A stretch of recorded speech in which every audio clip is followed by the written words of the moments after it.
Good morning, good afternoon, or good night, and welcome to Command Power, the show in which we discuss all things Magic the Gathering with a focus on Commander. And we just hit 2,000 subscribers. Thank you so much for all of your support, and if you haven't subscribed yet, please don't forget to click like and subscribe. It really makes a huge difference, and it always keeps me going to see that people enjoy the videos. Anyway, in today's video, I wanted to be doing something a little bit different. I want to make a bit of a wish list for the things I want to see in Magic in 2024. Now, some of these will be a little bit negative, and some of them will be a little bit more positive, but they're all directions that I think the game should be moving in. So without further ado, let's get started. And at number 5, I want to see a continued quality of Universes Beyond product, and this is a positive really. In the past year, we've had both Doctor Who and The Lord of the Rings, which have probably been some of the greatest Magic the Gathering products ever, and even people like me who were lukewarm on Doctor Who in the beginning were eventually won over by the absolutely amazing flavor and the amazing new card designs in particular that this set brought to the table. And of course, The Lord of the Rings was even more momentous. It brought Magic the Gathering into the mainstream with the admittedly gimmicky One Ring promotion, but the set in and of itself was fantastic.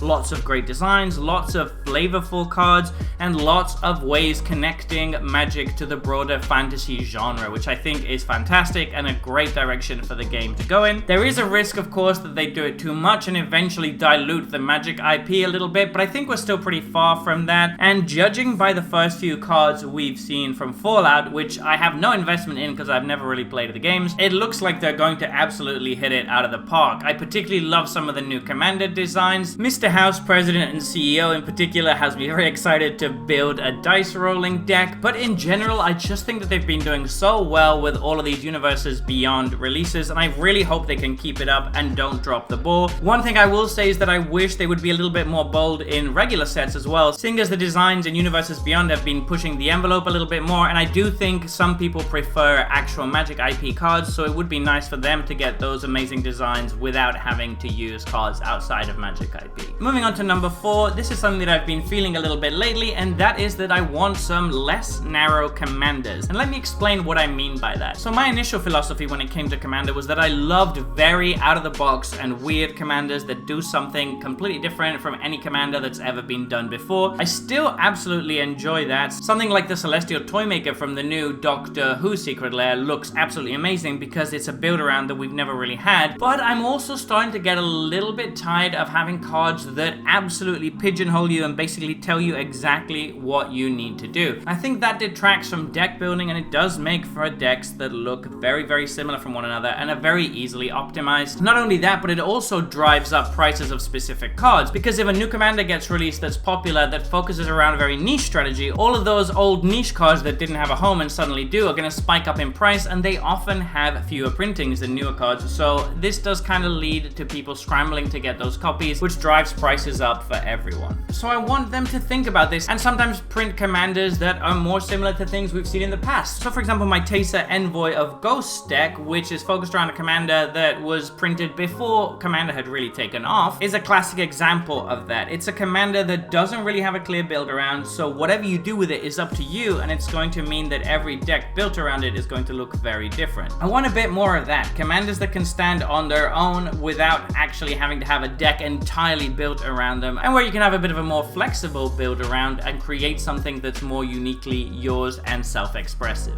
Moving on to number 3, this is a very personal one of mine, so a lot of people might not agree with this, but I want a return to Alara. This is the thing that I've been longing for the most. I know we're not going to be returning in 2024 because they've already announced the schedule, but what I'm hoping for is an announcement for when we might be returning. We've basically returned to every other modern plane at this point, with the announcement of Lorwyn and Khans of Tarkir that are going to be coming up in 2025, I believe. So the only plane really that remains is Shards of Alara out of all the newer planes, and I think it's a pity that we haven't returned there. There's actually a lot to explore once you factor in that the planes have now converged again, and there's a lot of different stories that can be told. Alara had some of the richest lore, some of the most evocative designs, and some of the most unique kind of world building of all planes that I've seen, and I don't think that's only due to nostalgia. I do genuinely think the plane has a lot to offer. The Maelstrom is just incredibly cool, and it's something that could be explored more deeply. I think it's also clear that we have the capability to return to complicated planes and turn them around, as was evidenced by Kamigawa Neon Dynasty, which is absolutely amazing amazing, and please, let's return to Kamigawa again soon, Wizards. Don't leave it as long this time. But yeah, I just think that Allura has a lot to offer. Great mechanics, a very distinct plane, and I just love it. I just want it, okay? Just give me this one thing, please, Wizards. Moving on to number 2, I want better ways for red to keep up in Commander. Now, there's been a lot of discussion over the last few years about how white was the weakest color in Commander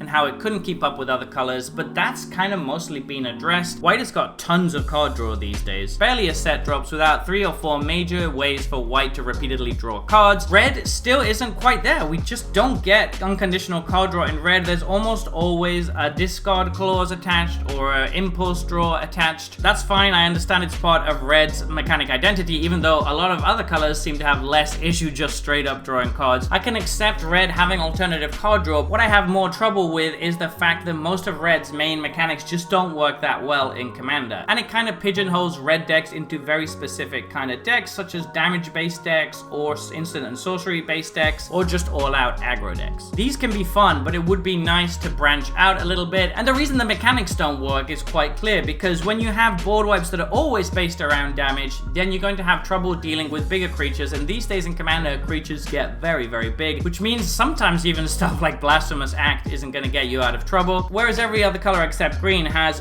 good board wipes that can basically wipe any size boards. Not only that, but red also struggles in dealing with enchantments. It basically can't deal with them at all. Black has recently got some enchantment removal, which I think was well deserved, because black also can't deal with artifacts really, so it's good that they've kind of given black a little bit of enchantment removal. I'm not asking for red to have a lot of enchantment removal. I don't think that would be good either, but there does need to be some way for red to be able to keep up late game. It's currently not card advantage, and obviously we don't have good ways to gain advantage through wiping big boards. So what does that kind of leave red with? It leaves red with either combo decks or extremely aggressive decks, and aggro isn't really the best in Commander because of course we have 120 life that we need to deal to 3 different people. So yeah, I'm not exactly sure what the solution is, but I do think that Wizards need to think hard about how to make red more relevant in Commander, because currently it has some excellent cards and it can still work, but it's mostly kind of a support color. And moving on to number 1, my biggest wish for Magic the Gathering in 2024 is for them to slow down the releases and lower the price. And I know that lowering the price is probably not going to happen,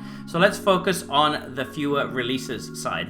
So far from what's been announced, we have 8 major releases for 2024. That's no doubt going to include a barrage of secret layers and all sorts of other products that we don't even know yet. That also doesn't include all the Commander decks that are going to be released, so there's just too much stuff. I know it's been said a million times, but product fatigue is a real thing, and this is coming from someone who actually benefits from there being a lot of products, because I am trying to make a living in part through making videos about Magic the Gathering. Having lots of things to talk about is great for me, but it's just exhausting, and I feel like the majority of people that are playing this game just can't keep up. It's too much. I think spacing things out a little bit is a good choice, and obviously lowering the amount of ancillary products should be a focus, because having a new Modern Horizons coming out this year, for example, is going to completely shake up new formats. It's going to cost people a lot of money, and it's just going to come with a whole barrage of new designs. After a certain point, every format in Magic is just going to be saturated. In Commander, we're already seeing that. There's too many cards that do the same thing. This also means the consistency in Commander decks is going up more and more, which I think somewhat detracts from the format, because it makes things too streamlined and you have the same experiences over and over. So we really just need to slow down the release schedule, stop being so greedy when it comes to making money, and allow people a little bit of time to breathe between sets before they get hit by the next new thing. So anyway, there you have it. Those have been my top 5 things that I wish will happen in Magic the Gathering in 2024. Do you agree with me? Are there any things you think I've missed? Any things you think I shouldn't have included? Do let me know in the comment section below. I read all comments and respond to all of them too. And Happy New Year, and stay tuned because we are going to be doing a giveaway for my 2,000 subscriber milestone.